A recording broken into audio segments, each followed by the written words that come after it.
السلام علیکم ورحمۃ اللہ وبرکاتہ۔ یہ جس کتاب کا درس چل رہا ہے، یہ کتاب اتنی علمی اور دلچسپ ہے کہ اس پوری کتاب کو اگر سمجھ لیا جائے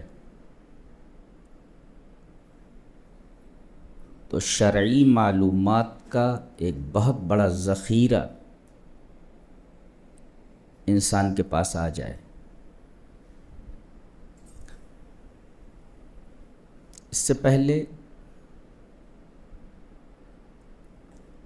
ایک درس گزر چکا ہے، آج یہ ہمارا دوسرا درس ہے، دوسری نشست ہے۔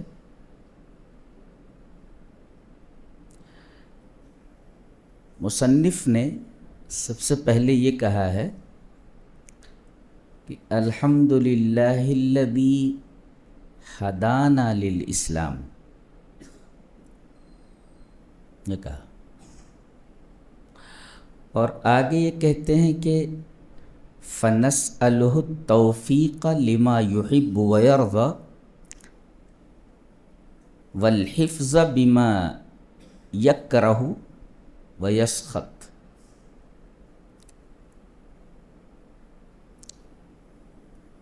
کہ ہم توفیق چاہتے ہیں، کس سے؟ اللہ سے۔ کس چیز کی؟ ان اعمال کی، ان کاموں کے کرنے کی جن اعمال سے اور جن کاموں سے اللہ راضی ہو اور وہ اعمال اور وہ کام اس کی نگاہ میں پسندیدہ ہوں۔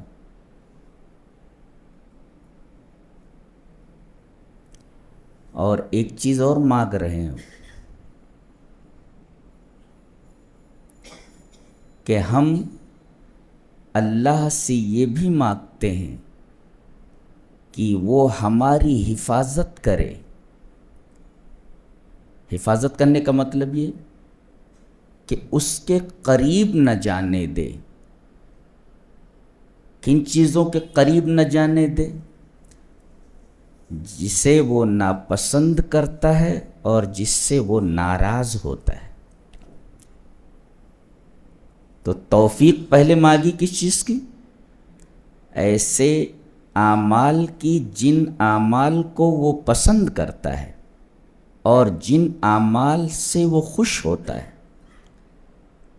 اور دوسری چیز یہ مانگ رہے ہیں یہ کہ اے اللہ، ہم تجھ سے ایک چیز اور مانگتے ہیں۔ کیا چیز مانگتے ہیں؟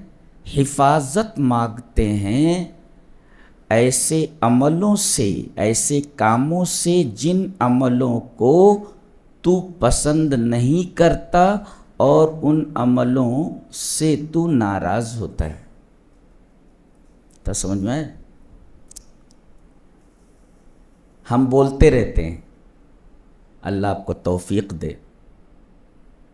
حضرت شعیب نے بھی یہی کہا تھا، وَمَا تَوْفِيقِي إِلَّا بِاللَّهِ، میری یہ جو توفیق ہے یہ اللہ کی مدد سے ہے۔ اگر اللہ توفیق نہ دے تو یہ توفیق نہیں مل سکتی۔ سوال یہ ہے کہ ما ہوا التوفیق، توفیق کہتے کس کو؟ یہ اہم، آپ لوگوں نے آج تک سمجھا ہی نہیں ہے کہ توفیق کہتے کس کو۔ اللہ آپ کو توفیق دے، کیا توفیق دے؟ بولتے آئے ہیں زندگی بھر، سمجھنا ومجھنا تو کچھ ہے ہی نہیں۔ آج ہم سمجھاتے ہیں کہ ما ہوا التوفیق، what is the meaning of توفیق۔ توفیق کو سمجھنے کے لیے پہلے 3 باتوں کو ذہن نشین کرنا ضروری ہے۔ پہلی چیز کہ اللہ تبارک و تعالی نے انسان کو 2 راستے دکھلا دیے ہیں۔ پہلی بات کا ثبوت اللہ نے سورہ بلد میں ارشاد فرمایا وَهَدَيْنَاهُ النَّجْدَيْنِ، ہم نے انسان کو دو راستے دکھلا دیے ہیں۔ وہ دو راستے کون سے ہیں؟ خیر کا اور شر کا، اچھائی کا اور برائی کا، حق کا اور باطل کا، جنت کا اور جہنم کا۔ ہم نے انسان کو دو راستوں کی ہدایت کی ہے، یعنی اسے دو راستے دکھلا دیے ہیں۔ وہ دو راستے کون سے ہیں؟ خیر کا راستہ اور شر کا راستہ۔ پہلی بات سمجھ میں آئی؟ دلیل وَهَدَيْنَاهُ النَّجْدَيْنِ۔ پھر دوسری بات فَأَلْهَمَهَا فُجُورَهَا وَتَقْوَاهَا، ہم نے انسان کے نفس میں یہ الہام کیا ہے کہ فجور کیا ہے اور تقوی کیا ہے۔ اسے اور واضح کر لیتے ہیں۔ اے وضع الاستعداد فی النفس البشریتی والقدرت الفطریت علی سلوک طریق الخیر او طریق الشر علی حد سوا۔ بہت پیاری بات ہے، یعنی اللہ تعالی نے انسان کے نفس میں یہ بات رکھ دی ہے، یا یوں کہہ لیں کہ اللہ تعالی نے انسان کے نفس میں ایک استعداد رکھتی ہے، ایک صلاحیت رکھتی ہے، ایک فیکلٹی رکھ دی ہے، اور ایک فطری قدرت رکھتی ہے۔ دو الفاظ یاد رکھیں، استعداد رکھ دی ہے اور طاقت رکھتی ہے، قدرت رکھ دی ہے۔ کس چیز کی؟ کہ وہ چاہے خیر کے راستے پر چلے یا شر کے راستے پر چلے۔ پہلی چیز کیا ہے؟ کہ ہم نے انسان کو دو راستے دکھلا دیے ہیں، بتا دیے، یہ راستہ خیر کا ہے، یہ راستہ شر کا ہے۔ وَهَدَيْنَاهُ النَّجْدَيْنِ۔ پھر دوسری بات یہ ذہن نشین کریں کہ اللہ نے فرمایا فَأَلْهَمَهَا فُجُورَهَا وَتَقْوَاهَا۔ الہم اے عرف اے افہم، اور ابن عباس نے اس کی تفسیر کی ہے فَأَلْهَمَهَا فُجُورَهَا وَتَقْوَاهَا کی، کہ بَيَّنَ لَهَا الْخَيْرَ وَالشَّرَّ۔ یہ ابن عباس کی تفسیر ہے کہ اللہ تعالی نے انسان کو خیر اور شر بتا دیا ہے، بلکہ خیر اور شر کو واضح کر دیا ہے۔ اور اگر الہما کا معنی لے عرفا، پہچانوا دیا ہے۔ پہچانوانے کا مطلب کہ بھئی پہچان لو، یہ ہینڈکرچف ہے، یہ بک ہے، یہ کتاب ہے، یہ گلاس ہے، پہچانوا دیا ہے۔ کیا پہچانوا دیا ہے؟ یہ برائی ہے اور یہ بھلائی ہے، یہ خیر ہے اور یہ شر ہے۔ عرفا مانے پہچانوا دیں۔ کہتے نہیں آپ اپنا تعارف کرائیے، آپ اپنا انٹروڈکشن کرائیے، تو اللہ تعالیٰ نے انٹروڈکشن کرا دیا ہے۔ کس چیز کا؟ کہ خیر کیا ہے اور شر کیا ہے۔ یہ عرفا کا معنی ہوا۔ اور الہما کا معنی اگر افہما لے لیا جائے تو افہما کا مطلب سمجھا دیا ہے۔ سمجھ میں نہیں آیا تو سمجھ لو، سمجھا دیا اللہ نے، یہ خیر ہے اور یہ شر ہے۔ اچھا، اور ابن عباس نے کیا کہا؟ بینا، واضح کر دیا ہے، اس میں کسی طریقے کی کوئی لاگ لپیٹ نہیں ہے، کوئی کنفیوژن نہیں ہے، بتا دیا کہ یہ خیر ہے اور یہ شر ہے۔ بتا نہیں دیا، بینا، واضح کر دیا۔ اور ایک معنی اودع فی العقل البشری والقلب، انسان کی عقل اور اس کے دل کے اندر اللہ نے ایک چیز، ایک صلاحیت ودیت کر دی ہے۔ کس چیز کی؟ التمییز بین الحق والباطل۔ اس صلاحیت کی وجہ سے انسان ڈیفرینشیٹ کر لے گا، تمییز کر لے گا کہ یہ حق ہے اور یہ باطل ہے۔ یہ مطلب ہوا۔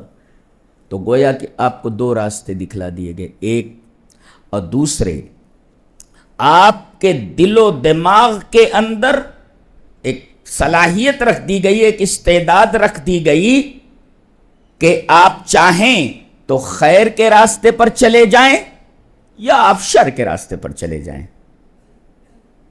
تیسرے، اللہ تبارک و تعالی نے انسان کو ارادے اور اختیار کی اجازت دی ہے، مجبور نہیں کیا ہے۔ لا اکراہ فی الدین، دین کے کسی مسئلے میں زور زبردستی نہیں، آپ کو اختیار ہے، آپ کو مجبور نہیں کیا گیا ہے، آپ کو ارادے اور اختیار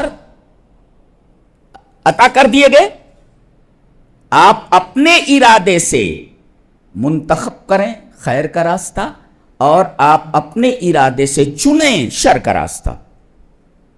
اللہ مجبور نہیں کرے گا کہ آپ خیر کے راستے ہی پر چلیں، اور اللہ مجبور نہیں کرے گا کہ آپ شر کے راستے ہی پر چلیں۔ آپ کو ارادے اور اختیار کی حریت دے دی گئی ہے، آزادی دے دی گئی ہے۔ ان تین باتوں کو سمجھنے کے بعد اب یہ سمجھیں کہ جیسے آدمی کے سامنے یہ ہدایت آئی، اب فمن سعی للہدایہ، یہ ہدایت آئی، کسی نے آپ کے سامنے ہدایت کی بات رکھی، جیسے نبی نے ہدایت کی بات رکھی، اور جیسے ہی ہدایت کی بات آپ کے سامنے آئی، ہدایت آئی، تو وہ جو فطری استعداد اللہ نے رکھی ہے آپ کے قلب میں اور آپ کے ذہن میں، اس استعداد کا فائدہ اپنے ارادہ و اختیار سے اٹھاتے ہوئے آپ لپک پڑے ہدایت کو پکڑنے کے لیے، اور آپ نے ہدایت کو پکڑ لیا۔ اور جیسے آپ ہدایت کی طرف پلٹے، ہدایت کی طرف لپکے، فوراً اللہ کی اعانت اور اس کی مدد آپ کا ہاتھ پکڑ لیتی ہے۔ تو یہ جو آپ نے ہدایت آنے کے بعد ہدایت کی طرف آپ بڑھے ہیں، جیسے آپ بڑھیں گے اللہ آپ کا ہاتھ پکڑ لے گا اور آپ کو اس راستے پر چلتا کر دے گا، اور چلتا کر دے گا آپ کو، آپ چلتے چلے جائیں اس راستے کے اوپر۔ یہ توفیق نہیں سمجھ میں آیا؟ آپ نے ہدایت قبول کر لیا، آپ ہدایت کی طرف لپکے، اور جیسے ہی آپ ہدایت کی طرف لپکے اللہ تبارک و تعالیٰ کی مدد آپ کا ہاتھ پکڑ لے گی اور خیر کے اس راستے پر چلاتی لے کر چلی جائے گی۔ تو یہ ہاتھ پکڑ لینا ہدایت کی طرف لپکنے کے بعد، دیٹ از کالڈ التوفیق، اسی کے توفیق کہتے ہیں جی۔ یہ مطلب ہے، اسی وجہ سے ایک شاعر لکھتا ہے فمن سعی للخیر، جو خیر کی طرف بھاگا، لپکا، اعانہ اللہ، اللہ اس کی مدد کرتا ہے، اسی مدد کا نام توفیق ہے۔ اچھا، ومن اعرض، ہدایت آئی لیکن منہ موڑ لیتا ہے، اس کی طرف لپکتا نہیں، واتبع ہوا، اور اپنے خواہش نفس کے اوپر چلتا ہے اور ہدایت آنے کے بعد ہدایت کی طرف لپکتا نہیں، تو وَكَلَهُ اللَّهُ إِلَى نَفْسِهِ، اللہ اس کو اس کے نفس کے حوالے کر دیتا ہے، فَحُرِمَتْ تَوْفِيقًا، تو یہ توفیق سے محروم ہو جاتا ہے۔ دیکھو، ہدایت کی طرف بڑھنے پر اللہ جب ہاتھ پکڑ لے انسان کا تو یہ توفیق ہے، اور اگر وہ ہدایت کی طرف نہ لپکے تو اللہ اس کو اس کے نفس کے حوالے کر دیتا ہے اور توفیق سے محروم کر دیا جاتا ہے۔ یہ مطلب ہے توفیق کا۔ سمجھا لیں گے توفیق کسے کہتے ہیں؟ یہ تو ہدایت آئی، کسی نے ہدایت کی بات آپ کے سامنے رکھی اور آپ ہدایت کی طرف جیسے لپکے، اللہ کی اعانت آپ کا ہاتھ پکڑ لے گی اور اس راستے پر آپ کو چلانے لگے گی۔ تو اس راستے پر جو چلانے لگے گی یہ ہے توفیق، اور ہر انسان کو اس توفیق کی ضرورت ہے۔ ابو طالب کے سامنے نبی کریم صلی اللہ علیہ وسلم نے یہ توحید پیش کی، قل لا الہ الا اللہ اشہد لک بہا یوم القیامہ، کہ آپ لا الہ الا اللہ کہہ دیجئے، میں قیامت کے دن اس لا الہ الا اللہ کہنے کی وجہ سے میں آپ کی سفارش کروں گا اللہ کے ہاں۔ دیکھو ہدایت آئی، سامنے آ گئی، نبی نے لا الہ الا اللہ پیش کر دیا، اب یہ لپکے نہیں ہے، ہدایت کی طرف. انہوں نے کہا کہ میں اپنے باپ دادا کا دین نہیں چھوڑ سکتا، تو اللہ تعالی نے آپ کے چچا کو ان کے نفس کے حوالے کر دیا اور توفیق سے محروم کر دیا. لپکے نہیں تو توفیق سے محروم کر دیے گئے، اور آدمی لپکا تو توفیق دیا گیا. توفیق کا مطلب کیا؟ لپکے تو اللہ کی اعانت، آپ کا ہاتھ پکڑ لے. یہ ہاتھ پکڑنا لپکنے کے بعد، اسی کا نام توفیق ہے. میں سمجھتا ہوں کہ توفیق کا مطلب آپ اچھی طریقے سے سمجھ گئے ہوں گے. اچھا، توفیق کے درجات ہیں. ہدایت آئی اور آپ کچھوے کی چال سے لپک رہے ہیں. کچھوے کی چال سے لپک رہے ہیں تو توفیق بھی بالکل دھیمے انداز سے دی جائے گی. یعنی یہ توفیق بقدر ہمت ہے. جتنی تیزی کے ساتھ آپ ہدایت کی طرف بڑھیں گے، توفیق اتنی ہی تیزی اور اتنی ہی مضبوطی کے ساتھ آپ کا ہاتھ پکڑے گی. گویا کہ توفیق کے اندر بھی کیٹیگریز ہیں. تو توفیق کے اندر دو باتیں ہیں. قدر الہمہ بھی ہے وہ.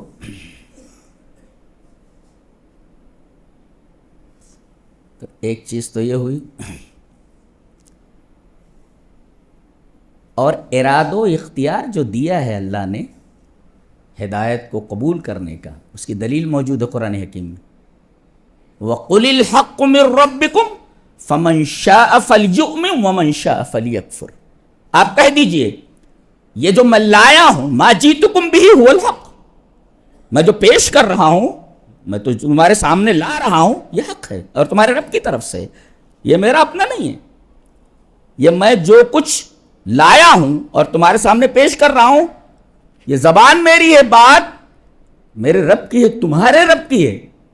وَقُلِ الْحَقُّ مِن رَبِّكُمْ، آپ کہہ دیجئے کہ جو میں لایا ہوں تمہارے سامنے، جو میں پیش کر رہا ہوں، یہ سب حق ہے اور یہ تمہارے رب کی طرف سے، میری طرف سے نہیں ہے. یہ تو اب حق سامنے آ گیا.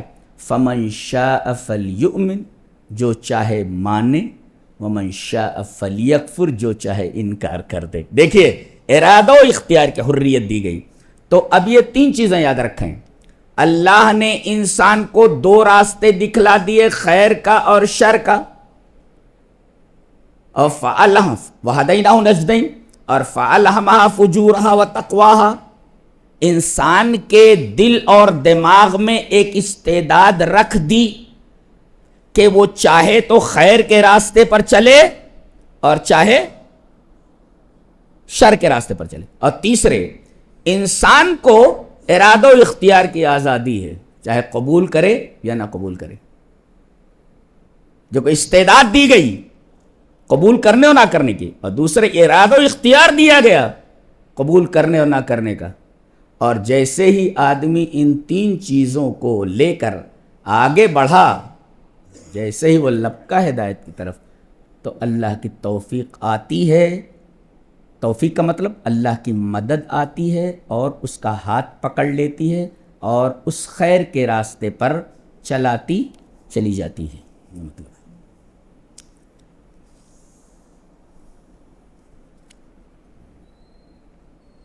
اس میں ایک بڑا عجیب نکتہ بیان کیا گیا ہے. پہلے تو یہ کہہ رہے ہیں ہمیں توفیق چاہیے اس چیز کی، اور کہہ رہے ہیں کہ ہمیں حفاظت چاہیے اس چیز سے. ایک چیز چاہیے اور ایک چیز نہیں چاہیے، یہی تو ہوا نا. ایک چیز عطا کر دے اور ایک چیز سے ہماری حفاظت کر کے اسے دور کر دے. تو یہ کہہ رہے ہیں کہ یہ دو چیزیں کیوں مانگی؟ اس بات اور نفی. کہتے ہیں کہ وقت جرت عادت السلف رحمہ اللہ، یہ سلف کی عادت رہی ہے کہ الا ان یقرنوا حمد اللہ علی نعمت الہدایت للاسلام والسنت بحفظ اللہ لهم من ضدها ومن الشواہد علی ذلک. کہتے ہیں کہ سلف کی یہ عادت رہی ہے کہ وہ جب اللہ کی تعریف کرتے ہیں اسلام کی ہدایت کی نعمت کے اوپر اور سنت کے اوپر، کہ اللہ نے ہمیں اسلام کی ہدایت کی نعمت عطا فرمائی اور سنت عطا کی، تو اس پر تعریف کرنے کے ساتھ ساتھ وہ جو اس کی ضد ہے، اس کا جو عکس ہے، اس کا جو الٹا ہے، اس سے پناہ بھی مانگتے ہیں۔ نہیں سمجھے؟ اس کو آسان مثال سے سمجھاؤں، جیسے آپ یہ کہیں اے اللہ مجھے جنت دے دے، تو مانگ رہے ہیں اے اللہ مجھے جہنم سے نجات دے دے، تو ایک چیز آپ مانگ رہے ہیں اور ایک چیز سے آپ اپنے آپ کو بچانے کی درخواست کر رہے ہیں اللہ سے۔ یعنی یہ چیز چاہیے اور یہ چیز نہیں چاہیے، چاہیے یہ اس بات اور نہیں چاہیے یہ نفی ہے۔ تو سلف کی عادت ہے کہ جہاں وہ مانگتے ہیں کہ اللہ جنت دے دے، وہاں یہ بھی مانگتے ہیں اللہ جہنم مت دینا، دونوں چیزیں مانگتے ہیں۔ اسی وجہ سے انہوں نے کہا کیا کہ اے اللہ ہمیں اسلام کی ہدایت دے دے، یہ تو مانگا انہوں نے، اور حفاظت فرما کہ ہم ایسے اعمال نہ کریں جس سے تو ناراض ہو جائے اور جس سے تو غضبناک ہو جائے۔ یہ سلف کی عادت رہی ہے۔ آپ اس کی دلیل دے رہے ہیں، الگ ترتیب دلائل دیکھو، بہت پیاری کتاب ہے، اچھی کتاب ہے۔ دلیل پیش کرے، ایک دعویٰ کیا نا کہ جہاں یہ سلف کی عادت یہ رہی ہے کہ وہ کہتے ہیں کہ یہ چاہیے اور پھر یہ کہتے ہیں کہ یہ نہیں چاہیے، اس کی دلیل کیا ہے؟ دو چیزیں مانگتے ہیں، اثبات اور نفی۔ سب سے پہلی دلیل وہ حضرت عمر ابن خطاب رضی اللہ تعالی عنہ کا ایک قول پیش کر رہے ہیں، دیکھیں۔ قال عبداللہ ابن عمر ابن الخطاب ما فرحت بشیء من الاسلام اشد فرحا بان قلبی لم يدخله شیء من هذه الاهواء۔ حضرت عبداللہ ابن عمر ابن خطاب رضی اللہ تعالیٰ، یہ عمر ابن خطاب کے بیٹے ہیں، حضرت عبداللہ ابن عمر کی روایت ہے یہ۔ وہ کہتے ہیں کہ اسلام لانے کے بعد مجھے کسی چیز پر اتنی زیادہ خوشی نہیں ہوئی، اسلام لانے کے بعد مجھے کسی چیز پر اتنی خوشی نہیں ہوئی جتنی اس بات پر ہوئی کہ میرے دل میں یہ جو خواہشات نفسانیہ ہیں، من هذه الاهواء، یہ جو ہوائے نفس ہے، یہ میرے دل میں داخل نہیں کیا۔ تو دیکھو ایک چیز داخل نہیں کی، نعمت ہدایت عطا کی، اور اس کے بعد یہ کہہ رہے ہیں کہ اس پر بھی اللہ تبارک و تعالیٰ کا شکر ہے، اور اس پر مجھے سب سے زیادہ خوشی ہے کہ میرے دل میں ہوائے نفس کو نہیں ڈالا۔ اب ہوائے نفس کیا ہوتا ہے؟ هذه الاهواء تو کہہ دیا۔ حضرت عبداللہ ابن عمر کہتے ہیں کہ اسلام لانے کے بعد مجھے کسی چیز پر اتنی زیادہ خوشی نہیں ہوئی جس اس بات پر ہوئی کہ میرے دل میں لم يدخلہ شیء من هذه الاهواء، یہ احوا نہیں ڈالے، یعنی احوا میں سے کوئی ہوا نہیں ڈالی۔ اب احوا کا کیا مطلب ہوتا ہے وہ سمجھ لیتے ہیں، بتاتے ہیں۔ نہیں ڈالا ان احوا کو میرے دل میں، یہ احوا کیا ہے بتاتے ہیں۔ ہی السلامۃ التامہ من البدع والمذاہب المنحرفۃ والتشکیکات العقائدیہ التي تخالف الکتاب والسنہ وما كان علیہ الصحابہ۔ اللہ اکبر۔ کہتے ہیں کہ مجھے اسلام لانے کے بعد کسی چیز پر اتنی زیادہ خوشی نہیں ہوئی، تو اسلام کی ہدایت ملی، اور اتنی زیادہ خوشی کسی بات پر نہیں ہوئی جتنی کی اس بات پر ہوئی کہ اللہ تبارک و تعالیٰ نے میرے دل میں یہ ہوائے نفس نہیں ڈالی، ان احوا کو نہیں ڈالا۔ یہ احوا کیا ہے؟ بدعتیں نہیں ڈالی۔ اللہ یہ کہہ رہے یہ سلامت التامہ من البدع، تمام بدعتوں سے مکمل حفاظت، مکمل سلامتی، یعنی میرے دل میں کوئی بدعت نہیں رکھی، داخل نہیں کی، اس پر اللہ کا شکر ہے۔ والمذاہب المنحرفہ، اور وہ مذاہب جو سیدھے راستے سے، خیر کے راستے سے ہٹ گئے ہیں، ان کی کوئی بات میرے دل میں نہیں ڈالی۔ اور تیسرے والتشکیکات العقائدیہ، اور جو عقائدی تشکیکات ہیں، عقیدے کے جو شکوک و شبہات ہیں، بہت سارے لوگ ہیں جو عقیدے کے اندر شکوک و شبہات ڈال دیتے ہیں اور آدمی توحید سے شرک کی طرف مڑ جاتا ہے. بہت سارے لوگ غیر اللہ کے سامنے سجدہ، اللہ کے علاوہ کسی کے سامنے 10 سے سوال دراز کرنا، ان تمام چیزوں کو قرآن سے ثابت کرنے کی کوشش کرتے ہیں. اب بتائیے، کہتے ہیں کہ وہ تمام شکوک و شبہات جن کا تعلق عقیدے سے ہے، تشکیکات عقائدیہ، جو کتاب اللہ اور سنت رسول کے مخالف ہیں اور صحابہ کرام کے طریق کے مخالف ہیں. 3 چیزیں کہی گئیں: کتاب کے مخالف، سنت کے مخالف یعنی قرآن کے خلاف، احادیث کے خلاف، وما کان علیہ الصحابہ اور صحابہ کرام کے منہج کے خلاف. 3 چیزیں ہوئی. تو یہ احوا نہیں ڈالی میرے دل کے اندر، کیا کہ وہ شکوک و شبہات عقیدے کے، جو شکوک و شبہات کتاب اللہ کے مخالف ہے، سنت رسول اللہ کے مخالف ہے، اور جو صحابہ کرام کے منہج کے مخالف ہیں. دوسری دلیل دے رہے ہیں، ان ابی العالیہ قال قرأت المحکم بعد وفات نبیکم صلی اللہ علیہ وسلم بعشر سنین فقد انعم اللہ علیہ بنعمتین لا ادری ایہما افضل ان ہدانی للاسلام ولم یجعلنی حروریا. دیکھیں 2 چیزیں. ابو العالیہ کہتے ہیں کہ میں نے پورا قرآن پڑھا، قرأت المحکم، میں نے پورا قرآن پڑھ لیا بعد وفات نبیکم، تمہارے نبی کے انتقال کے بعد 10 سال. 10 سال میں نے پڑھا، 10 سال. تو اللہ تبارک و تعالیٰ نے میرے اوپر 2 نعمتیں فرمائیں. فقد انعم اللہ علیہ بنعمتین، میں نے قرآن کو پڑھا 10 سال، اللہ تعالیٰ نے میرے اوپر 2 نعمتیں نازل فرمائیں. میں نہیں جانتا کہ ان 2 نعمتوں میں سے افضل کون سی نعمت ہے.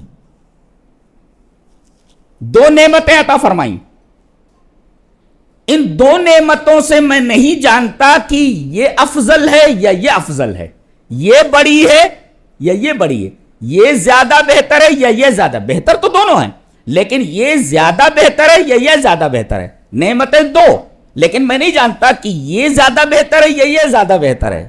کیا؟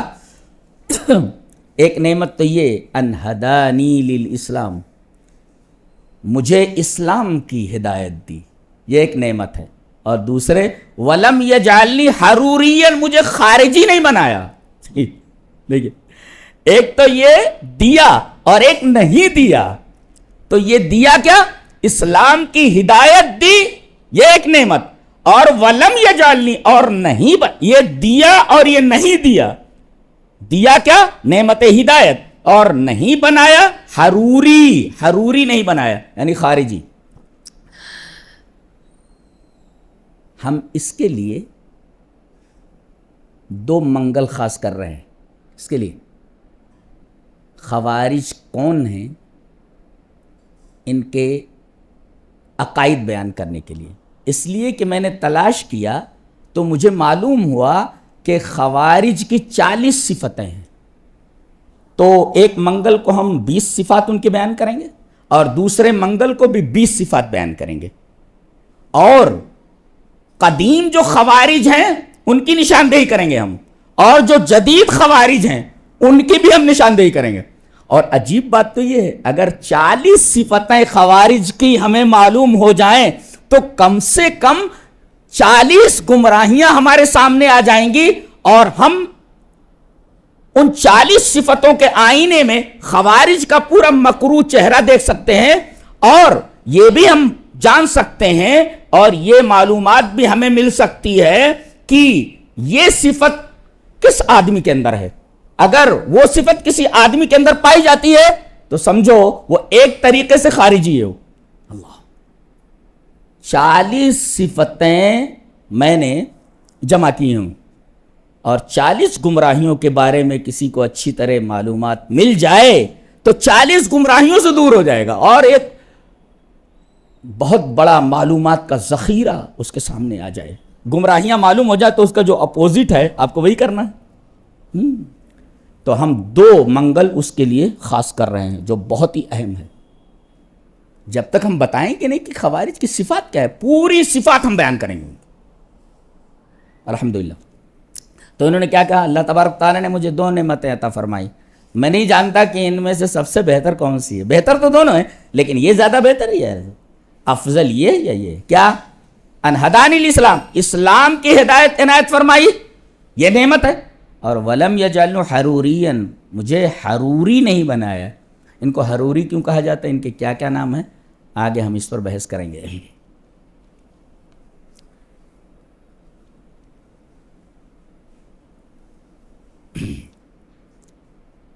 تیسری دلیل دے رہے ہیں، قال قتادۃ ما ادری ای النعمتین علی اعظم، یہ بھی وہ کہتے ہیں، قتادہ کہتے ہیں کہ اللہ تعالیٰ نے میرے اوپر بھی 2 نعمتیں عطا فرمائی ہیں، میں نہیں جانتا کہ دونوں نعمتوں میں سے اعظم نعمت کون سی ہے، عظیم نعمت کون سی ہے۔ عظیم تو دونوں ہیں مگر اعظم نعمت کون سی ہے؟ عظیم یہ بھی نعمت ہے اور یہ نعمت بھی عظیم ہے، لیکن اعظم نعمت کون سی ہے، زیادہ عظیم؟ پہلی کیا، اذ اخرجنی من الشرک الی الاسلام، کہ اللہ تعالیٰ نے مجھے شرک سے نکال کر اسلام کے دائرے میں داخل کر دیا، یہ اللہ کی ایک نعمت عظیمہ ہے، یہ نعمت عظیم ہے۔ یا او اسمنی فی الاسلام ان یکون لی فی ہوا، یا اسلام میں آنے کے بعد مجھے اللہ نے محفوظ رکھا کہ میں اپنی خواہش نفس کے اوپر چلوں۔ یہ تو خطرناک بات ہے۔ وہ آپ جب سورہ نازعات پڑھیں گے تو اس آیت پر آپ گزریں گے، اس میں یہی ہے کہ جس آدمی نے ہوا کی اتباع کی، ہوا کی اتباع کی، ہوا کی اتباع، ہوا کی اتباع، ہوا کا مطلب آسان انداز یہ سمجھ لیں کہ جو دل کہے وہ کرو، بس یہ مطلب ہوا کا۔ شریعت کیا کہتی ہے اس کی طرف ہمیں نہیں دیکھنا ہے، ہمارا جو دل کہے وہ ہم کریں۔ اور کسی نے صحیح کہا ہے، یہاں اللہ والی کر لو تو جنت میں اپنی والی کر لو، ہاں، یہاں اللہ والی کر لو تو جنت میں اپنی والی کر لو۔ یہاں اگر اللہ کے بتائے ہوئے طریقے پر چلو گے، اللہ کی مرضی پر چلو گے تو جنت میں تمہاری مرضی چلنے والی ہے، اور اگر یہاں اپنی مرضی چلاؤ گے تو پھر جنت میں تمہاری مرضی کیسے چلے گی، سوال ہی پیدا نہیں ہوتا۔ جی، تو ان ہدانی للاسلام، یہ اذ اخرجنی من الشرک الاسلام، یہ نعمت عظیم ہے۔ او اصمنی فی الاسلام ان یکون لی فی ہوا، کہ اللہ تبارک و تعالی نے مجھے اس بات سے محفوظ رکھا کہ میں اپنی من چاہی زندگی گزاروں شریعت کو چھوڑ کر کے۔ یہ حضرت قتادہ کا قول ہے۔ اس کے بعد مجاہد کا قول نقل کر رہے ہیں، یہ سب حضرت نے نقل فرمایا۔ ان مجاہد قال، مجاہد کہتے ہیں ما ادری ای النعمت علی اعظم، وہ بھی کہتے ہیں میں نہیں جانتا کہ 2 نعمتوں میں سے میرے اوپر کون سی نعمت اعظم ہے، عظیم تو دونوں، اعظم نعمت کون سی ہے۔ ان ہدانی الاسلام، اسلام کی طرف میری ہدایت، مجھے ہدایت عطا کر دینا، یا او آفانی اللہ من الاہوا، یا اہوا سے مجھے بچا لینا، ان دونوں میں سے کون سی نعمت عظیم ہے مجھے معلوم نہیں۔ گویا کہ یہ دونوں بہت بڑی نعمتیں ہیں، ایک تو اسلام کی طرف ہدایت، اور اسلام کے اپوزٹ جتنی چیزیں ہیں جو اہوا سے تعلق رکھتی ہیں ان سے بچا لینا۔ اور وہاں جو حفظ مانگا ہے انہوں نے کہ اللہ حفاظت چاہتے ہیں ہم تیری ان تمام چیزوں سے، گویا کہ بندہ زندگی کے کسی لمحے میں بھی اللہ تبارک و تعالیٰ کی حفاظت اور اس کی نگرانی سے بے نیاز نہیں ہو سکتا، اس لیے کہ فقیر ہے، فقیر تو ہمیشہ محتاج ہی ہوتا ہے، لہذا وہ اللہ کی حفاظت کا اور اللہ کی نگرانی کا ہمیشہ محتاج رہتا ہے۔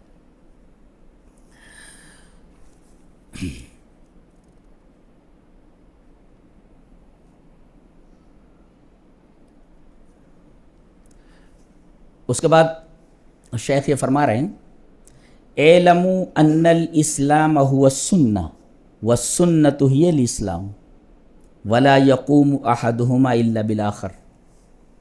کہتے ہیں کہ جان لو کہ اسلام ہی سنت ہے اور سنت ہی اسلام ہے. دونوں ایک ہی چیز ہے. بڑی عجیب بات کہہ رہے ہیں، اس لیے کہ ان کی کتاب کا نام ہی شرح السنہ ہے. وہ سنت کی شرح کر رہے ہیں، گویا کہ وہ اسلام کی شرح کر رہے ہیں جب کہہ رہے ہیں کہ جان لو کہ اسلام ہی سنت ہے اور سنت ہی اسلام ہے. ولا یقوم احدہما الا بالآخر، ان دونوں میں سے کوئی ایک دوسرے کے بغیر قائم رہ ہی نہیں سکتا. کیا مطلب؟ اسلام بغیر سنت کے اور سنت بغیر اسلام کے قائم رہ ہی نہیں سکتے. یعنی دونوں ایک ہی چیز ہے، سنت اور اسلام. اسلام ہی سنت ہے اور سنت ہی اسلام ہے. اچھا، اور ہمارا دین، کہہ رہے ہیں ہمارا دین دین اسلام ہے. یہ بگاتے رہیں. پہلی بات کیا کہی انہوں نے؟ اسلام ہی سنت ہے اور سنت ہی اسلام ہے. یہ بات سمجھ میں آئی؟ تو چاہے کہہ لو کہ سنت پر ہم چل رہے ہیں، چاہے تو کہہ لو ہم اسلام پر چل رہے ہیں. اچھا، اور یہ دونوں لازم و ملزوم ہیں، ایک دوسرے سے جدا نہیں ہو سکتے. جیسے کتاب اللہ اور سنت رسول دونوں ایک دوسرے سے جدا نہیں ہو سکتے، ایسے ہی اسلام اور سنت دونوں ایک ہی چیز ہیں، ایک دوسرے سے جدا نہیں ہو سکتے. اسلام ہی سنت ہے، سنت ہی اسلام ہے. اور کہہ رہے ہیں کہ یہ جو دین ہے ہمارا، وہ دین اسلام ہے. برابر؟ دیننا دین الاسلام، ہمارا دین دین اسلام ہے. اور گویا کہ جب ہمارا دین دین اسلام ہے اور اسلام ہی سنت، تو گویا کہ ہمارا دین ہی سنت ہے. یہ مطلب ہوا. جب ہمارا دین دین اسلام ہے اور اسلام ہم سنت کا، تو گویا کہ ہمارا دین دین اسلام ہے یا ہمارا دین دین السنہ ہے، ایسا کہہ سکتے ہیں. دلیل میں آیت کریمہ لا رہے ہیں وَمَن يَبْتَغِ غَيْرَ الْإِسْلَامِ دِينًا فَلَن يُقْبَلَ مِنْهُ. اسلام کے علاوہ کوئی شخص اگر کوئی اور دین چاہے گا تو اللہ کی طرف سے وہ دین قبول نہیں کیا جائے گا. پتہ یہ چلا کہ سنت کے علاوہ، جب اسلام نام ہے سنت کا اور دین نام ہے سنت کا، تو اب سنت کے علاوہ کوئی چیز اگر پیش کر رہا ہے تو قبول نہیں کیا جائے گا. جیسے اسلام کے علاوہ کوئی دین پیش کر رہا ہے تو وہ قبول نہیں کیا جائے گا، تو سنت کے علاوہ کوئی چیز اگر پیش کر رہا ہے تو وہ قبول نہیں کیا جائے گا. سنت کے مقابل میں احوا پیش کر رہا ہے، اپنی رائے، اپنے قیاسات پیش کر رہا ہے، وہ نہیں چلے گا. آگے فرما رہے ان الدین عند اللہ الاسلام، دین اللہ کے نزدیک اسلام ہے. اب آگے ایک بڑی اہم بات بتا رہے ہیں کہ ایک ہے اسلام کا لغوی معنی. اسلام کا لغوی معنی یہ ہے، الاسلام کا مطلب گردن نہادن بطاعت، یعنی تابع داری میں گردن رکھ دینا. یعنی اللہ جو بات کہے اس پر سر تسلیم خم کر لینا. اور اگر اس کو پریکٹیکلی دیکھنا ہو تو حضرت ابراہیم علیہ السلام کی پوری زندگی دیکھ لو. ما کان ابراہیم یہودیا ولا نصرانیا ولکن کان حنیفا مسلما. مسلمہ کا مطلب کیا؟ جو حکم دیا گیا اس حکم پر انہوں نے سر تسلیم خم کر لیا. بیوی کو اور شیرخوار بچے کو بے آب و گیا میدان میں، وادی میں چھوڑ کر کے آ جاؤ، سر تسلیم خم ہے. بیوی بچے کو لے کر کے پیچھے دوڑ رہی ہے، مجھے اور اس بچے کو چھوڑ کر کہاں جا رہے ہو؟ یا تو دور دور تک پانی نہیں ہے، کوئی آدمی دکھائی نہیں دے رہا ہے، کھانے پینے کی کوئی چیز نہیں ہے، یہ مجھے اور اس بچے کو چھوڑ کر کہاں جا رہے ہیں؟ وہ پیچھے مڑ کر نہیں دیکھ رہے ہیں. اور آخر میں یہ نیک بندی پوچھتی ہے کہ اللہ کا حکم ہے؟ انہوں نے کہا اللہ کا حکم. جب انہوں نے سنا کہ یہ اللہ کا حکم ہے تو بیوی بھی ایسی ہی ہے، وہ کہہ رہی ہے اذن لا یضیعونا، اگر ایسی بات ہے اللہ کا حکم ہے تو اللہ ہمیں ضائع نہیں کرے گا. دیکھیں یہاں وسائل موجود نہیں ہیں، نہ کھانا ہے، نہ پینا ہے، نہ رہنے کی کوئی جگہ ہے. توکل دیکھیے اس عورت کا، وہ کہہ رہی ہے کہ تب اللہ ہمیں ضائع نہیں کرے گا. اللہ نے ضائع کیا؟ اللہ اکبر. آج پوری دنیا تڑپتی ہے وہاں جانے کے لیے، لاکھوں روپیہ خرچ کر کے جاتی ہے وہاں پر. اور یہ عورت جہاں دوڑی اسے شعار بنا دیا گیا، ان الصفا والمروۃ من شعائر اللہ. جہاں یہ عورت پانی کی تلاش میں دوڑی ہے، اللہ کہا کہ بیٹے کی قربانی چاہیے، چلیے بھائی بڑھاپے کی لاٹھی توڑ دو، بیٹے کو قربان کر دیتے۔ اگر اسلام کو محسوس شکل میں دیکھنا ہو کہ اسلام کہتے کس کو ہیں تو آپ حضرت ابراہیم علیہ السلام کو دیکھ لیجئے، وہ اسلام ہے۔ اسی وجہ سے ان کی جو نمایاں صفت ہے وہ مسلمن ہے، مسلمن۔ ما کان ابراہیم یہودیا ولا نصرانیا ولکن کان حنیفا مسلما۔ تو اسلام نام ہے اللہ کے ہر حکم پر سر تسلیم خم کر دینا، یہ لغوی معنی ہے اس کا ڈکشنری میں۔ اور شرعی معنی اس کے دو اطلاقات ہیں، ایک ہے اطلاق عام اور ایک ہے اطلاق خاص، یہ سمجھنا ہے۔ اطلاق عام یعنی جب بولا جائے الاسلام تو اسلام اگر مطلق بولا جائے اور اطلاق عام مراد لیا جائے تو اسلام بول کر کے پورا دین مراد لیا جائے گا، یہ ہے اطلاق عام۔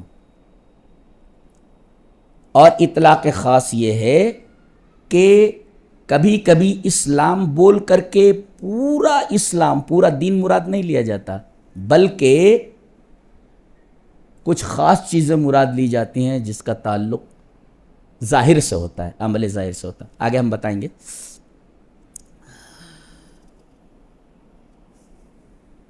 جہاں بھی آپ دیکھیں قرآن میں کہ اسلام اور ایمان دونوں جمع ہیں، ایک ساتھ آئے ہیں، تو ان الاسلام والایمان اذا اجتمعا افترقا، اگر اسلام اور ایمان دونوں ایک جگہ آ جائیں تو دونوں کا معنی الگ الگ ہوگا۔ جیسے کہا جائے قالت الاعراب آمنا قل لم تؤمنوا ولكن قولوا اسلمنا، دیکھو لم تؤمنوا ایمان اور ولكن قولوا اسلمنا اسلام، تو ایمان اور اسلام دونوں ایک جگہ جمع ہوئے تو اسلام کا معنی الگ ہوگا اور ایمان کا معنی الگ ہوگا۔ ایمان اور اسلام دونوں الگ الگ معنی رکھیں گے۔ کیا معنی ہوگا دونوں کا؟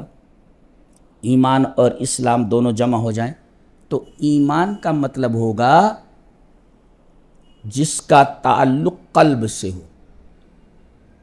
جس کا تعلق قلب سے ہو، اور اسلام کا مطلب ہوگا جس کا تعلق ظاہر سے ہو، عمل سے ہو۔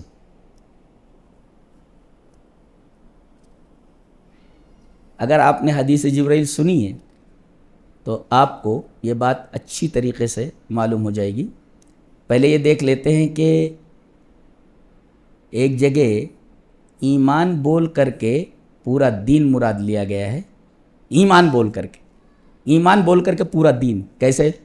ان ابی ہریرہ رضی اللہ تعالیٰ عنہ قال قال رسول اللہ صلی اللہ علیہ وسلم الایمان بضع وسبعون او بضع وستون شعبۃ فافضلها قول لا الہ الا اللہ وادناها اماطۃ الاذى عن الطریق والحیاء شعبۃ من الایمان۔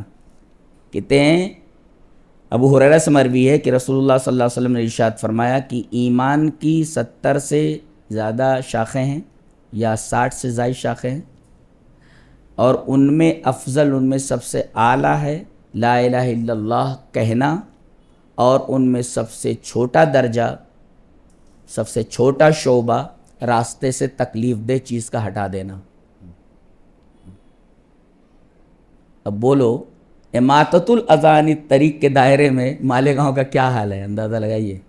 ارے اتی کرمن تو چھوڑو، سڑک بیچ ڈال رہے، سڑک بیچ ڈال رہے، سڑک بیچ ڈال رہے۔ 90% لوگ تو سڑک پر دھندا کر رہے ہیں، اسے پوچھا جائے یہ جائز ہے کہ ناجائز ہے؟ تو وَأَدْنَاهَا إِمَاطَةُ الْأَذَى عَنِ الطَّرِيقِ، راستے سے تکلیف دہ چیز کا ہٹا دینا۔ تو تکلیفوں پر تکلیفیں دیے جا رہے ہیں۔ وَالْحَيَاءُ شُعْبَةٌ مِّنَ الْإِيمَانِ، اور حیا یہ ایمان کا ایک شعبہ ہے۔ تو اس حدیث پاک میں یہ بتایا گیا ہے کہ ایمان نام ہے، ایمان نام ہے پورے دین کا۔ تو ایمان بول کر کے کبھی پورا دین مراد لیا جاتا ہے جیسے اس حدیث کے اندر ہے، اور کبھی اسلام بول کر کے پورا دین مراد لیا جاتا ہے، جیسے اللہ نے فرمایا الیوم اکملت لکم دینکم واتممت علیکم نعمتی ورضیت لکم الاسلام دینا، اور میں تمہارے لیے اسلام سے دین کے اعتبار سے راضی ہو گیا. تو یہاں اسلام بول کر کے پورا دین مراد لیا گیا ہے. تو کبھی اسلام بول کر کے پورا دین مراد لیا جاتا ہے اور کبھی ایمان بول کر کے پورا دین مراد لیا جاتا ہے. ایک آیت کریمہ اور وَمَن يَبْتَغِ غَيْرَ الْإِسْلَامِ دِينًا فَلَن يُقْبَلَ مِنْهُ, اسلام کے علاوہ کوئی دین اگر کوئی چاہے گا تو وہ قبول نہیں کیا جائے گا. یہاں دیکھیے اسلام بول کر کے پورا دین مراد لیا گیا. وَرَضِيتُ لَكُمُ الْإِسْلَامَ دِينًا میں اسلام بول کر کے پورا دین مراد لیا گیا. ان الدین عند اللہ الاسلام, یہ تیسری آیت ہے کہ اللہ کے نزدیک دین اسلامی ہے. یہاں بھی اسلام بول کر کے پورا دین مراد لیا گیا ہے. تو ایسے ہی ایمان بول کر کے پورا دین مراد لیا جاتا ہے. یہ کہتے ہیں اطلاق عام. ایمان بول کر کے پورا دین مراد لیا جائے, یہ اطلاق عام ہے. اور اسلام بول کر کے پورا دین مراد لیا جائے, یہ اطلاق عام ہے. اب دونوں کا خاص اطلاق کیا ہے وہ دیکھ لیتے ہیں. جیسے حدیث جبرائیل آپ نے دیکھا ہے, تو آپ دیکھیں کہ جبرائیل آتے ہیں اور انسانی شکل میں ہوتے ہیں. صحابہ کرام میں سے کوئی نہیں جانتا یہ کون ہے. نبی کریم صلی اللہ علیہ وسلم کو معلوم ہو جاتا ہے کہ انسانی شکل میں حضرت جبرائیل علیہ السلام ہے. وہ سوال کرتے ہیں کہ آپ یہ بتائیے کہ ایمان کسے کہتے ہیں, مل ایمان. فاتحہ جبریل فقال مل ایمان. سب بیٹھے ہوئے ہیں, ایک آدمی سوال کر رہا ہے اور نبی کو جواب دینا ہے. تو کبھی کبھی ایسا ہوتا ہے کہ کوئی سوال کرے اگرچہ اس سوال کا جواب جانتا ہو, اگر اس نیت سے کر رہا ہے کہ میں یہ سوال کروں گا شاید جواب دیں گے تاکہ دوسرے لوگوں کو فائدہ ہو, تو اس طریقے کا سوال کیا جا سکتا ہے اگرچہ اس سوال کا جواب اسے معلوم ہو. تو یہ پوچھ رہے ہیں بتائیے ایمان کیا ہے. کہا الایمان ان تؤمن باللہ, اللہ پر ایمان, و ملائکتہ اور فرشتوں پر ایمان, و کتبہ اور اس کی کتابوں پر ایمان, اور اسی طریقے سے و رسلہ اور اس کے رسولوں پر ایمان, و تؤمن بالبعث اور بعث بعد الموت پر ایمان. ظاہر ہے کہ ان سب کا تعلق دل سے ہے. جی التصدیق القلبی, خلاصہ یہ کہ ایمان کا جو خاص معنی ہے اطلاق خاص, التصدیق القلبی, دل سے اس کو سچا مان لینا. یہ ماننا کہ اللہ موجود ہے, اللہ کے علاوہ کسی کی عبادت جائز نہیں, وہ ایک ہے, فرشتے موجود ہیں, نورانی مخلوق ہیں, اللہ نے قرآن حکیم سے پہلے بہت ساری کتابیں نازل فرمائی ہیں, اور ہمارے رسول سے پہلے بہت سارے رسول بھیجے ہیں, اور مرنے کے بعد ایک زندگی ہے. ان تمام چیزوں پر دل سے تصدیق کرنا یعنی اس کا تعلق قلب سے ہے, اندر سے ہے. تو اگر ایمان کا اطلاق خاص مراد لیا جائے تو اس کا مطلب ہوگا التصدیق القلبی, یعنی دل سے سچا ماننا, یہ مطلب ہوگا. یہ اطلاق خاص ہے ایمان کا. اور اسلام کا اطلاق خاص کیا ہے وہ پوچھ رہے ہیں کہ پھر اسلام کس کو کہتے ہیں. جب یہ پوچھا ایمان کیا ہے تو بتایا, آپ نے بتایا 6 چیزیں ہیں, اور پوچھا کہ اسلام کیا چیز ہے, بول 5 چیزیں.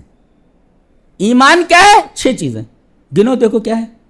ان تؤمن باللہ 1, و ملائکتہ 2, کتبہ 3, رسلہ 4, و تؤمن بالبعث اور بعث بعد الموت پر, اور حدیث کے ایک ٹکڑے میں ہے بالقدر خیرہ و شرہ. یہ 6 ہو گئے, 6 چیز ہو گیا, یعنی اچھی بری تقدیر کے اوپر بھی ایمان. تو ایمان 6 چیزوں کا نام ہے, اور اطلاق خاص کا مطلب یہ ہو التصدیق القلبی, دل سے سچا مانیے, دل سے تصدیق کیجئے. تو اطلاق خاص کیا ہے, التصدیق القلبی. اب پھر پوچھ رہے ہیں اب یہ بتائیے مل اسلام, اسلام کیا ہے. تو آپ بتا رہے ہیں ان تعبد اللہ, اللہ کی عبادت. عبادت دکھتی ہے نا, ولا تشرک بہ شیئا, آپ شریک نہ کرے گی. تو دکھتا ہے کہ شرک کر رہا ہے یا نہیں کر رہا ہے. وہ تقیم الصلاۃ, نماز پڑھ رہا ہے, دکھائی دیتا ہے. وہ تؤدی الزکاۃ المفروضہ, دکھتا ہے کہ زکات دے رہا ہے. وہ تصوم رمضان, روزہ رکھے ہوئے, دکھتا ہے. تو گویا کہ اسلام کا اطلاق خاص ہے العمل الظاہری, اور ایمان کا اطلاق خاص ہے التصدیق القلبی. یہ 2 الفاظ یاد رہیں, التصدیق القلبی ایمان کا اطلاق خاص, اور العمل الظاہری اسلام کا اطلاق خاص.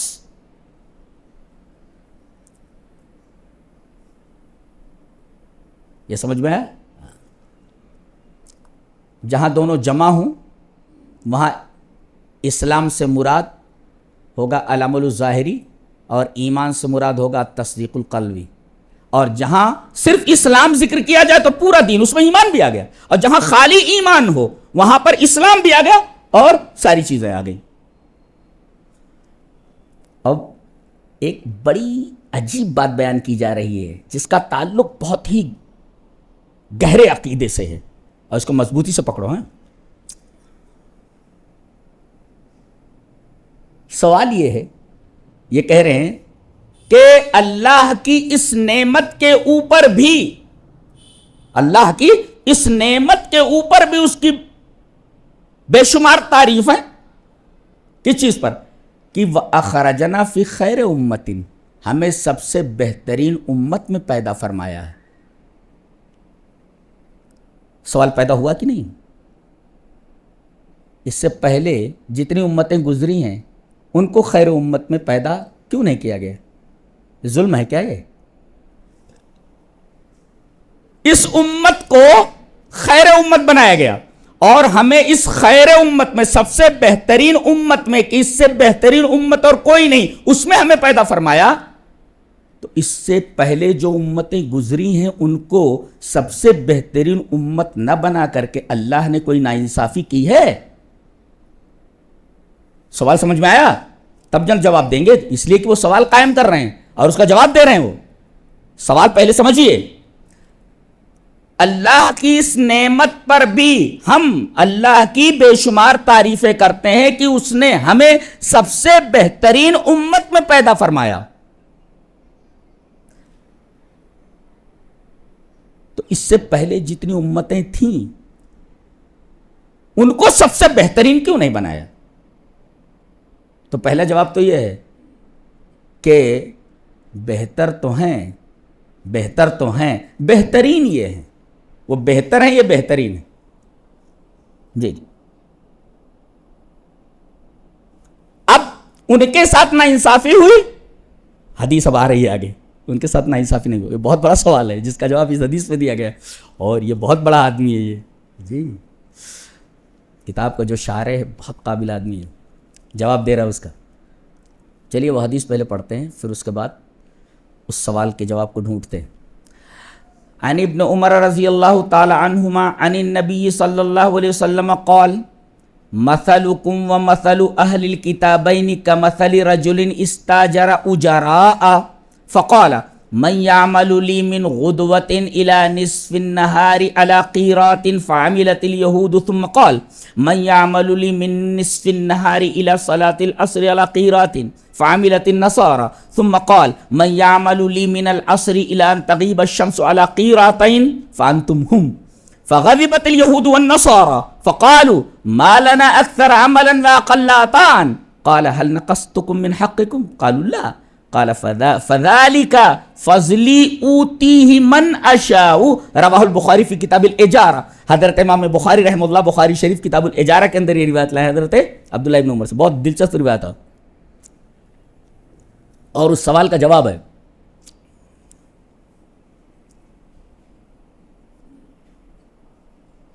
حضرت عبداللہ ابن عمر سے مروی ہے کہ نبی اکرم صلی اللہ علیہ وسلم نے فرمایا کہ تمہاری مثال اور اہل کتابین کی مثال، دو کتابوں والے کون؟ ایک تو تورات والے اور ایک انجیل والے، یعنی یہود و نصارہ. تو تمہاری مثال اور یہود و نصارہ ان کی مثال کیسی ہے؟ اس شخص کی طرح ہے جس نے 3 مزدور بلائے. اجارہ آجیر کی جمع ہے. ایک سے کہا کہ صبح سے لے کر دوپہر تک کام کرنا ہے، پیسے بولے 1 قیرات. ٹھیک ہے کریں گے،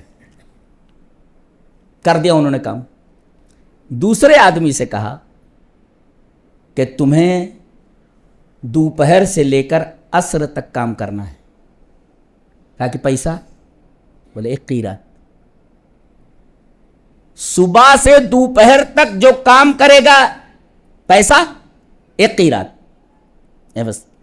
اور جو دوپہر سے لے کر عصر تک کام کرے گا اسے بھی ایک قیرات. راضی ہو؟ ہاں تو راضی ہو. اچھا تیسرے کو بلایا گیا. بھائی تمہیں عصر سے لے کر غروب شمس تک کام کرنا ہے. عصر کی نماز سے لے کر غروب شمس تک کام کرنا ہے. کہا کتنا دو گے؟ قیرات ہیں 2 روپے. 2 قیرات دیں. فغضبت الیہود والنصارى.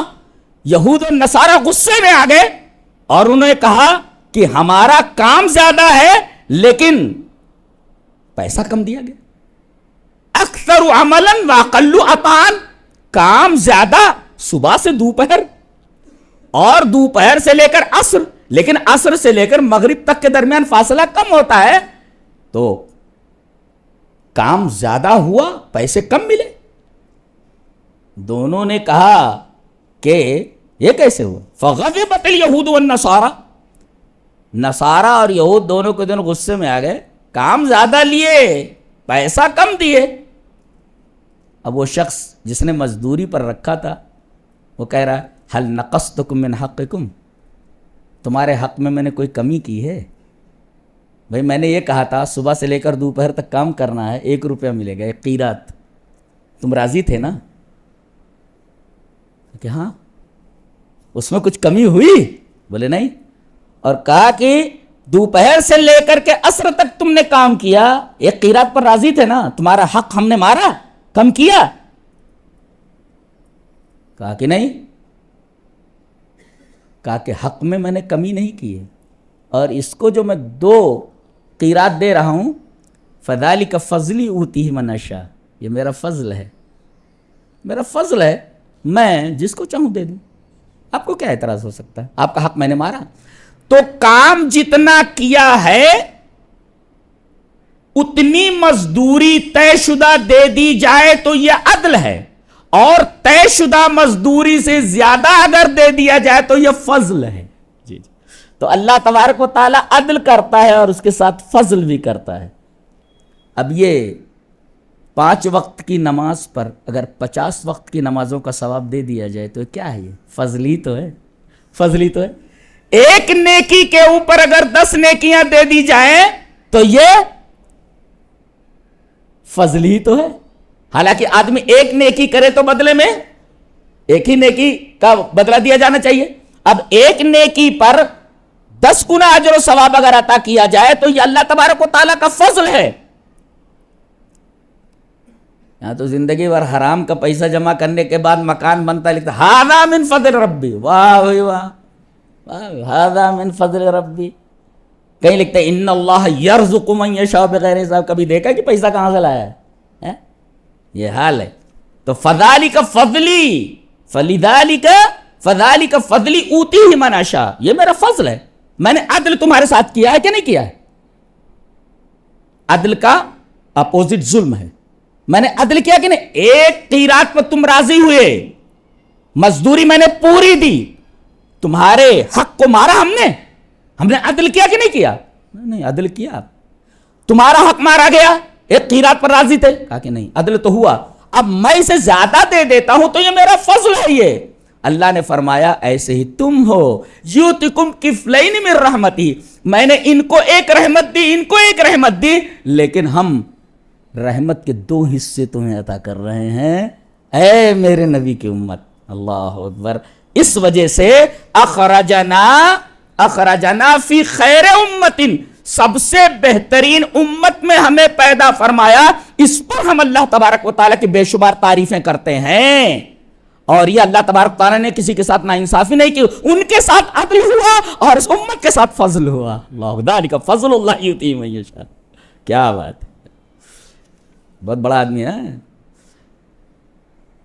برابر اگر آؤ گے تو فائدہ ہوگا, برابر اگر آئیں گے تو فائدہ ہوگا.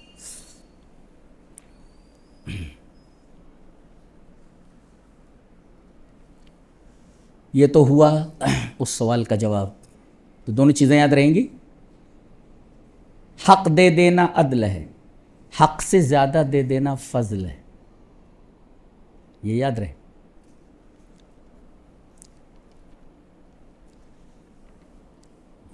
اس کے بعد شیخ یہ فرما رہے اعلموا ان الاسلام هو السنہ، سنہ۔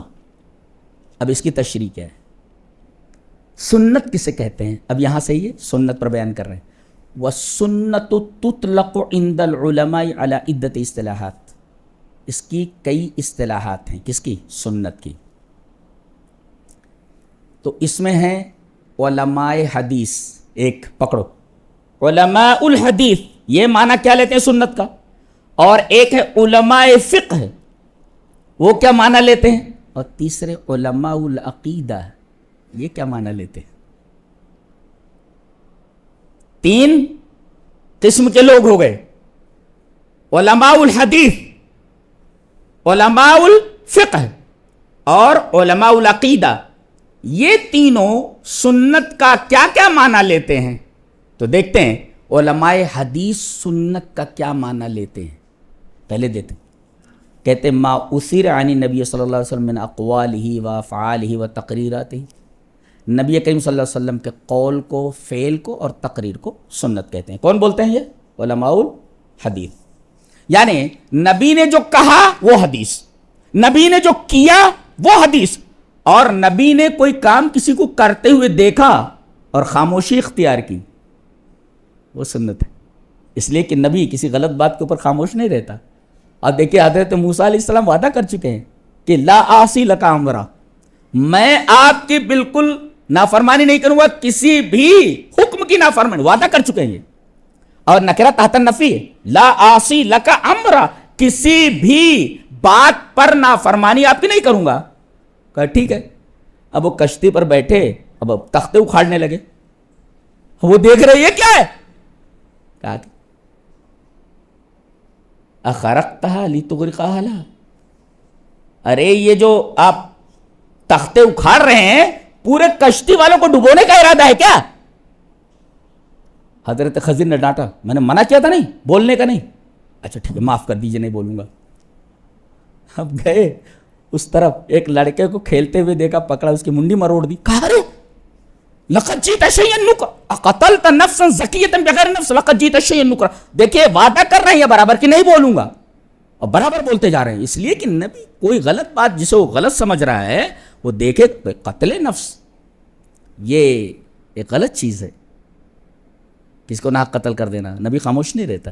لہذا نبی کریم صلی اللہ علیہ وسلم اگر کسی بات کو دیکھیں اور اس پر خاموش رہیں، وہ حدیث ہے، اس کو تقریر بولتے ہیں۔ تو نبی کا قول حدیث، نبی کا فعل حدیث، نبی کی تقریر حدیث، یعنی کسی کام کو کرتے ہوئے دیکھو اس پر خاموش رہے، اور اسی کا نام سنت ہے۔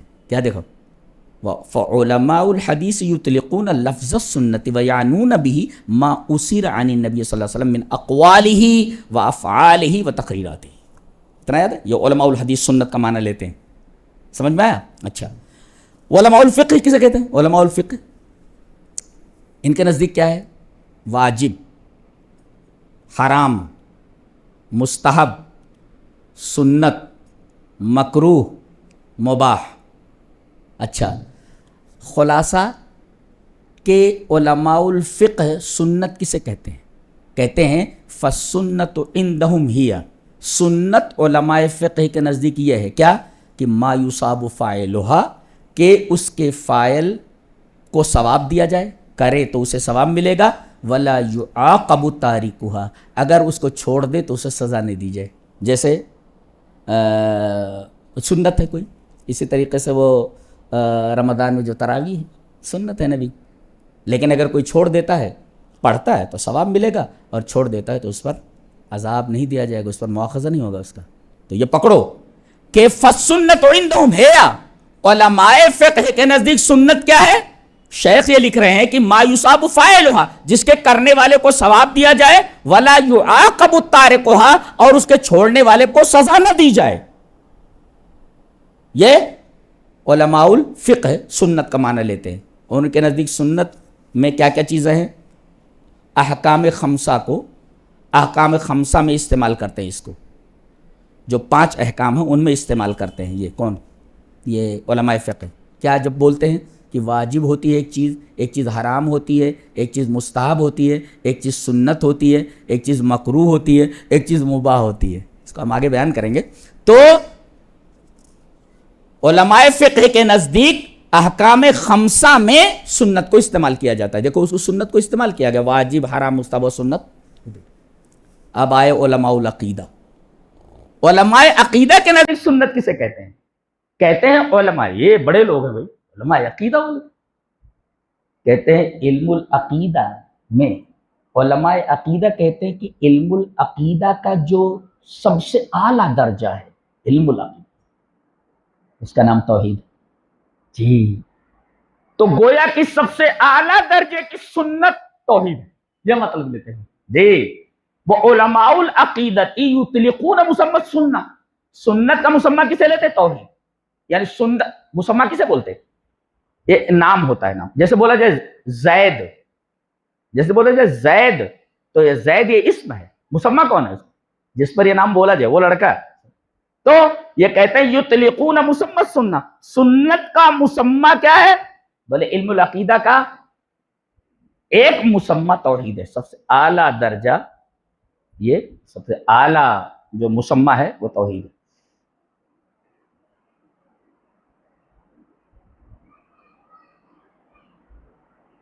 اور عجیب بات تو یہ ہے کہ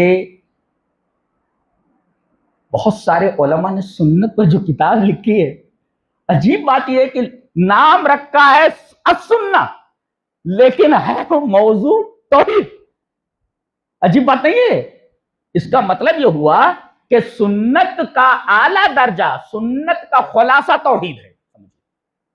اس وجہ سے السنہ ہے امام احمد بن حنبل کی، اصول السنہ ہے، شرح السنہ ہے مزنی کی، ابن ابی عاصم کی السنہ ہے، السنہ ہے عبداللہ ابن احمد بن حنبل کی.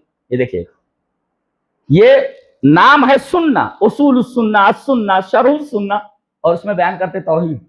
گویا کہ علماء عقیدہ سنت کا جو مسمى ہے اعلیٰ درجے کا وہ توحید ہے.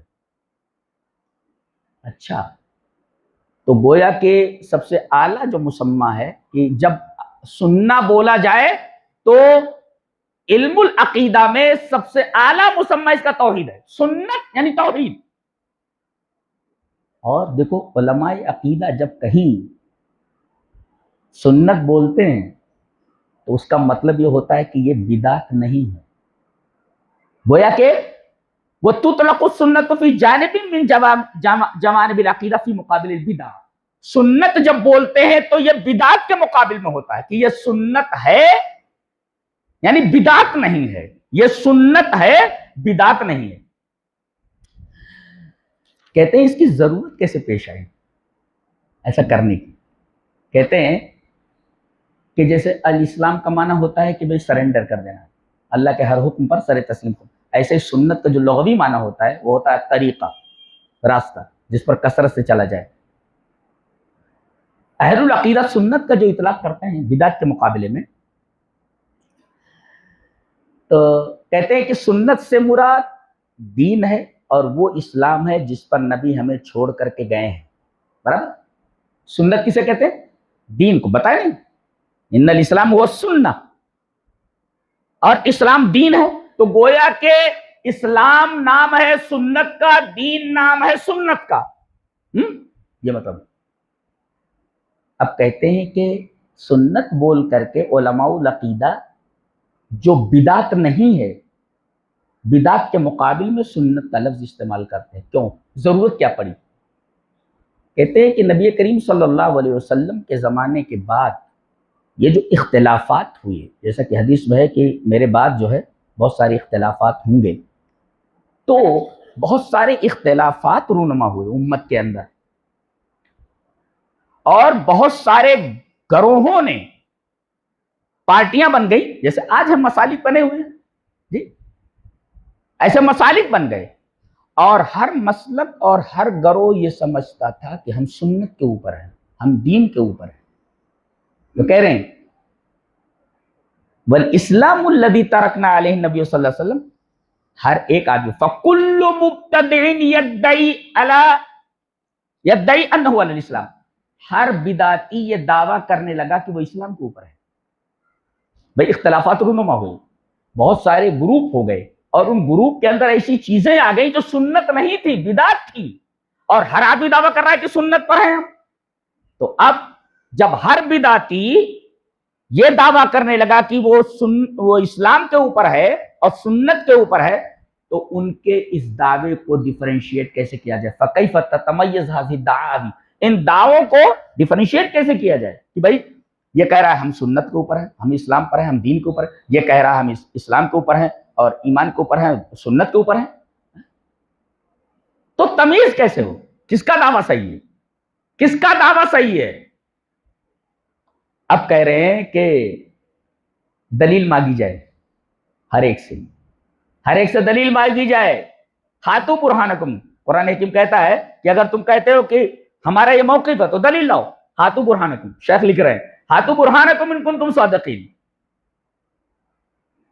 تو اہل السنہ سے کہا گیا تم ہم سے دلیل مانگتے ہو، تم اپنی دلیل دو، سنت کی دلیل دو۔ تم کہا کہ ہماری دلیل تو وہاں سے ہے۔ اہل السنہ نے کیا کہا؟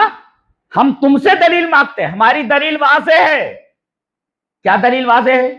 قال اللہ قال الرسول علی وفق فہم الصحابۃ والتابعین وتابع التابعین۔ اللہ نے کہا، رسول نے کہا، اور اللہ کی بات کو یعنی قرآن کو اور رسول نے کہا یعنی احادیث کو، ان دونوں چیزوں کو مانیں گے ہم۔ کیسے؟ جس طریقے سے صحابہ نے سمجھا ہے اس طریقے سے ہم قرآن کو سمجھیں گے، مانیں گے، اور جس طریقے سے نبی کریم صلی اللہ علیہ وسلم کی بات کو، جس طریقے سے احادیث کو صحابہ نے سمجھا ہے، تابعین نے سمجھا ہے اور تبع تابعین نے سمجھا ہے۔ ان تین گروہوں کے بارے میں کہا گیا یہ تین گروہ یہ بہترین قرون ہیں، قرون ثلاثہ، ہاں، اور اللہ تبارک و تعالیٰ نے ان کے اپنی نبی کی زبان سے ان کے خیر ہونے کی بشارت دی ہے۔ تو کہا گیا کہ بھئی جب تمام لوگ دعویٰ یہ کرنے لگے کہ ہم سنت کے اوپر ہیں، ہم دین کے اوپر، ہم اسلام کے اوپر ہیں، تو اہل سنہ نے سنت کا لفظ استعمال کر کے اپنے آپ کو اہل سنہ کہا بدعتیوں کے خلاف، اس لیے کہ ہر بدعتی یہ دعویٰ کرنے لگا کہ وہ اسلام کے اوپر ہے۔ تو اہل سنہ نے کہا دلیل لاؤ، تم کہتے ہو کہ ہم سنت کے اوپر، دلیل لاؤ، ہاتھو برہانکم ان کنتم صادقین۔ تو وہ پلٹ کہنے لگے کہ آپ دلیل دو کہ آپ اہل سنہ ہیں۔ کہا کہ ہماری دلیل بالکل واضح ہے، قال اللہ قرآن، قال الرسول احادیث، یہ دونوں علی وفق فہم الصحابۃ والتابعین وتابع التابعین، صحابہ کے فہم کے موافق، تابعین کے فہم کے موافق اور تبع تابعین کے فہم کے موافق، بالکل واضح ہے ہمارا۔ لہٰذا ہم سے کوئی پوچھے کہ بھئی آپ اہل سنہ ہیں، آپ کی دلیل کیا ہے، آپ کیا مانتے ہیں؟ کہا کہ ہم کتاب اللہ کو مانتے ہیں، سنت رسول کو مانتے ہیں، اور ساتھ ساتھ یہ جوڑنا ہے کہ کتاب اللہ کو، سنت رسول کو ہم اس طرح سمجھیں گے جیسے صحابہ نے سمجھا ہے، تابعین نے سمجھا ہے اور تبع تابعین نے سمجھا ہے، اس لیے کہ یہ تینوں اصل سلف ہیں۔ اصل سلف کون؟ یہی معلوم ہو گیا اصل سلف کون ہے، اور قرون مشہود لہا بالخیر، جن کے خیر ہونے کی گواہی دی گئی ہے، یہ تین ہیں، صحابہ، تابعین اور تبع تابعین۔ انہوں نے جس طریقے سے قرآن کو سمجھا، حدیث کو سمجھا، اس طریقے اہل سنت بالکل واضح ہے، قال اللہ قال الرسول علی وفق فہم الصحابۃ والتابعین وتابع التابعین۔ آگے پھر انشاءاللہ ہم اس پر بحث کریں گے۔ وآخر دعوانا الحمد للہ رب العالمین۔